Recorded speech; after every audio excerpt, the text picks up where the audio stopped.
Hey friends, welcome to the Publish, Promote, Profit podcast. I'm Rob Kosberg, and every week I show you how to use a best-selling book to grow your income and your impact. And if you're interested in having your own best-selling book, I recorded a short video explaining our trademark process at beginmybook.com. All right. Hey, welcome everybody. It's Rob Kosberg here with another episode of the Publish, Promote, Profit podcast. Excited to be with you today with a great guest that I think is going to maybe make a good impact on those of you that are listening. Terrance Lee, aka the Introvert Leader, is the best-selling author of Quiet Voice, Fearless Leader, 10 Principles for Introverts to Awaken the Leader Inside. So for those of you that are more introverted, I think, number one, we got a great book for you. And number two, hopefully from this podcast, you'll be able to, garner quite a bit of information and knowledge to, be successful like Terrance has been. Terrance has taken on many leadership and management roles as an introvert at several Fortune 500 companies, I guess particularly in the defense industry, with great results. He utilizes his platform to empower other introverts to tap into their own leadership potential. Terrance, here you are on the Publish, Promote, Profit podcast and an introvert. Thanks so much for, denying yourself to be on the podcast with me. Yeah, absolutely. Hey, I appreciate you having me on. And the podcast is a great platform. So I'm just happy to be here. Awesome. Great. I'd love to dive right into the kind of methodology that you use, your successes. Maybe even before we do that, though, talk to me a little bit about, it looks like you're out of the C-suite and the Fortune 500 world. You're more into coaching, et cetera. Talk to me about what you do, what your business is, how you help other people, and then we'll kind of go from there. Yeah, absolutely. So, I really view my book as the foundation for my business and for what I do. So, the book, as you mentioned, is Quiet Voice, Fearless Leader. And my entire platform, The Introvert Leader, is all about empowering people with introverted personalities at work and business and in life. And so that's on the introvert side. And on the other side of things, I also educate the extrovert community on how to work better with introverts. And so I do that in a few different ways. So it's, with the book as well as leadership coaching. So I do one-on-one coaching, mostly for people that are in the, career professional realm, kind of mid-career. And then also I will have coming up later this year, online courses as well. And so that's the next thing that I'm getting into. And the other thing is speaking engagements, so since the book came out toward the end of last year, I've been booking a lot of just different speaking engagements. And that's really allowed me to spread the message of introvert empowerment and really just spread that message. Love it. Love it. So is that like nails on a chalkboard for somebody that's introverted? I mean, it seems unusual to, the book creates opportunities. We'll talk more about that in a minute. It's going to create opportunities for speaking. You're speaking now, right? Is that a little like, oh man, what am I doing? Why am I doing this? Or is that, just something that you kind of gotten used to and it's totally cool, or maybe it's more one-on-one stuff like enlighten an extrovert here on, what the challenges and opportunities are for someone like yourself. Yeah, that's a great question. And I will say that, and this is one of the things I talk about in my book, but I think that because it's my passion and because I love what I'm talking about, like anything related to introversion and extroversion, and then being somebody that for a long time, I thought being an introvert was a bad thing. Like I thought I couldn't be successful. I had to be a different personality type, or I had to be someone else. And so getting through that and now getting to where I am in my career now and as an entrepreneur as well, I'm just so passionate about spreading that message. And so I think that because I'm passionate about it, it makes it to where it overcomes the nerves. Like there are certain nerves and there are certain things that are there when I'm going to speak in front of a crowd or do a talk or things like that. But ultimately, because I'm so passionate about what it is that I'm trying to help people with, it really helps to just overcome that. So it was tough in the beginning, I'll be honest. But the more that you do, I think anything, the more comfortable you get and the better it becomes. So. That's good. I love that. Thanks for sharing that. So the idea, I would assume, you talk about 10 principles in your book, and it's about taking, for an introvert, to take a leadership position, which I would imagine means stepping outside your comfort zone, right? And growing in certain areas like you just talked about, things that, maybe get easier over time, but initially are kind of challenging. Talk to me about you're coaching right now and you're helping people to overcome these challenges, issues, to grow in their leadership, et cetera. What is your methodology of doing it? Like, you have your 10 principles, and I'd love to hear those in a moment. But what is a methodology when you're meeting with somebody for the first time and they're saying, look, I have all these gifts and abilities, but man, I just have this, I'm just introverted. I'm challenged, with that. What's your methodology to begin helping them to form that leader? Yeah. So I think that, it all starts with first understanding what is the hurdle. So what is the thing that I call it a wall, right? So, for me, one of my walls for a long time was a nervousness that I would feel when it came to talking in front of people. And that stemmed from a certain situation that happened when I was in the 7th grade that really damaged my confidence when I was 13 years old. And so I carried that for several years through my life. So I like to start there. I like to understand what is someone's wall, what's keeping them from getting to that next level, from reaching their full potential. And 9 times out of 10, when that conversation starts, we're able to dig into some details and really understand what's holding that person back. Gotcha. And then once we identify that, from there, we're able to get into what are some actionable steps, some things we can do to now work to overcome that wall. And one of the things, and I say this all the time, a lot of people feel like, fear is bad. You can't have fear. You can't have, these obstacles. The reality is that it's actually okay to have fear. But what I talk to people about is, now that we've identified the fear, how do we jump through it and work through it? So I might still get nervous sometimes when I'm going to do a talk or do a speaking engagement, but I know... You're human. Of course. Yeah, exactly. Exactly. And there's nothing wrong with that. But what I do know is I know those triggers now, and I know steps I can take to do better. So I know if I feel a certain way, I need to control my breathing. I know that I need to do positive self-talk and do affirmations. Like, there are certain things, once you know what someone's hurdle is, now we work on the steps to overcome that. So that's really where it starts for me. Love that. Love that. And I guess statistically, like public speaking, people are more afraid of that than they are of dying. So, if you can help an introvert overcome that, then, they're ahead of most people, including extroverts, right? So very interesting there. Tell me, how big is the problem, right? Like, your book is popular and it's doing well. How big is the problem? Are corporations like reaching out, or do you see this as a big issue? There are just too many talented people that are introverted, and their introversion is leading them to not use their talents. Is this a really big problem in all kinds of businesses in life? Absolutely. I think it's a huge problem. So I see it in a lot of areas. I see where a lot of times in corporate America, there's a celebration of being more extroverted, and it can feel at times, and I hear this from a lot of people, that follow my platform, conversations that I have, where people are at jobs and in careers and they feel invisible.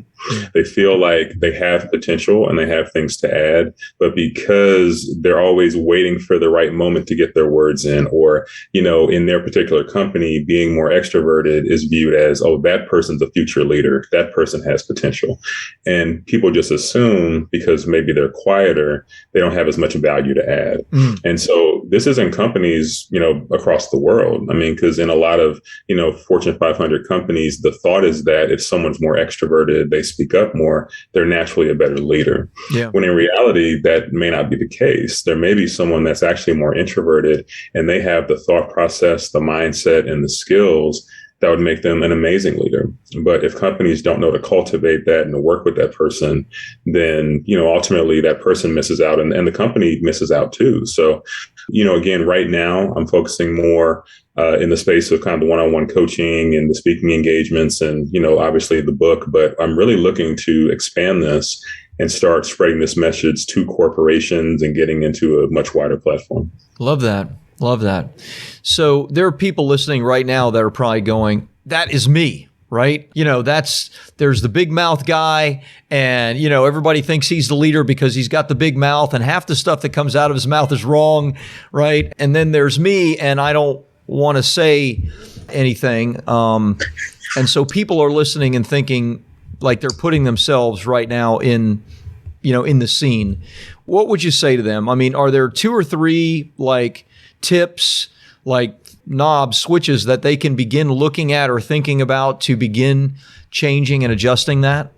Yeah, absolutely. Absolutely. And so this first one, this is going to probably sound a little cliche, but it's just so important. And what it is for people with more introverted personalities to acknowledge that they're an introvert and to love that they're an introvert. Because I think what happens a lot of times is there's this big push that says, well, in order to be successful, you need to no longer be an introvert. You need to get out of your shell. You need to be something else, right? And that's what I thought for a long time. But in reality, there are certain strengths about being an introvert. And so I think what the introvert has to do is to embrace who they are and embrace the strengths in who they are and start there first and not feel like they have to be something else or be someone else. And then the second thing, and this is also very big, is to figure out what makes you unique. I talk about this in chapter 1, which is titled Value, is that everyone has something unique to bring to the table. So everyone has some particular skill set that they either do very well, or they might even do it, just kind of well, a little above average, but maybe there's no one else in their company that knows how to do it, right? And that alone can set them apart from everyone else. So what makes you unique? What is your ultimate value add? If you're in a meeting, what are you bringing to the table? And really focusing and honing in on that, as opposed to what is everyone else doing? What is everyone else good at? So, embracing that you're an introvert, embracing your personality, and then figuring out what is your ultimate value add and what makes you unique. Gotcha. Good stuff. We've written and helped many, many clients write books. Some of them, I would say, are introvert. I don't know what percentage. That would be an interesting conversation or an interesting survey of our past clients. Was there, in the writing of your book, books lead to amazing things, right? Books lead to, as you said earlier, speaking engagements. Books lead to opportunities to be on media. In essence, books lead to the author taking center stage. So was there ever this thought within yourself of, I don't know if I want that, right? Like, I don't know if I want to write this book because I don't really know if I want to be in the public eye, be on center stage. And if that's the case, I'd like to hear about that. And I'd like to hear how you overcame it, because you clearly did. Yeah, gosh, that's a great question. So absolutely. For me, I started writing the book, and to be totally honest, a lot of the stories and the things that ended up in the book when it got to the final manuscript were not in the original version. And that's because I was very apprehensive of sharing certain parts of my story and being transparent. Right. And so there are certain stories and just things from my past, insecurities that I had, things that I fought through. And the more that I started writing, I got more comfortable, and I just got okay with being transparent. Right. Or that I did that, it's interesting because now when I get reviews from people and all the feedback's been coming in, a lot of the stories that I just didn't want to tell, those are the things that really hit home the most with 100%. Yep. So ultimately, what helped me to overcome it was realizing that this book is to help people. Right. And my story, I knew there was someone else out there that had a similar story, or someone else out there that it could impact. So when I talk about how in the 7th grade, I used to be, the first kid raising my hand in class and the first one to run to the board to answer a problem. And within, a few weeks of a situation with a choir director, I went the exact opposite. I lost my confidence. I wanted to sit in the back of class, and that carried on for, decades. Wow. And a lot of people connected with that. So I think once I made it about helping people, and I made it about, I really want to, have people identify with this and be able to feel stronger from it. That's what helped me to overcome that. Yeah. Love that. I have conversations with our clients all the time. And oftentimes when they have a methodology to help somebody, whether it's coaching, consulting, a service business of some kind, they often ask, how much do I share? How much do I tell, both from a story standpoint and a service standpoint, like actually giving their methodology out. And I'm like, look, give the best stuff you have. Tell the hard stories. Give the best stuff, because the people that read your book are going to be one of two kinds. One, they're either going to get help from your book and maybe be inspired by it, or two, they're going to be inspired by it and they're going to say, you know what, I appreciate you and I want you to help me. Here's a bigger check, right? There's nobody that's going to read your story that could be a great client for you and decide that, no, because I know more about him, I don't want to work with him. They would have never been a client of yours. They would have never been a good fit for you in the first place. It's best to just kind of lay out all the truth and the facts. So let's change gears for just a minute if we could. As I mentioned to you before, Terrance, I always like to hear how people are using their books. We write a book for a couple of reasons. One is to help others, but the other is also to help our own cause and to grow our business, to get more speaking, etc. So what has happened from the writing of your book? What kind of opportunities have come your way? And what ways do you use your book to get new customers, clients, speaking engagements, etc.? Yeah. So, it's just been amazing. So, the book came out on October 27th last year. And, prior to that, one thing that I did is I spent a lot of time building my platform. So I created my social media pages. My platform is called the Introvert Leader. So I created everything in November of 2020. And at the beginning of 2020 is when I started to write the book. So, I really spent between November of 2020 up to the release of the book in October 2021, really building up a network and building up a platform.